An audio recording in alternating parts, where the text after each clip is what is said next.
ಸಮಯದಲ್ಲಿ ದೀಪಾರಾಧನೆ ವೇಳೆಯಲ್ಲಿ ಬರುತ್ತಾಳಮ್ಮ ಮಹಾಲಕ್ಷ್ಮಿ, ಬರುತ್ತಾಳಮ್ಮ ರಜಮಾತಾ.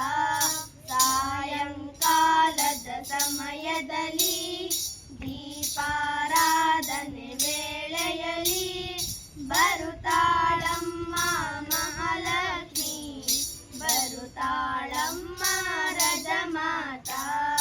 ಗಲ್ ಗಲ್ ಗಲ್ ಎಂದು ಬರುವಳಮ್ಮ, ಜಲ್ ಜಲ್ ಜಲ್ ಎಂದು ಬರುವಳಮ್ಮ.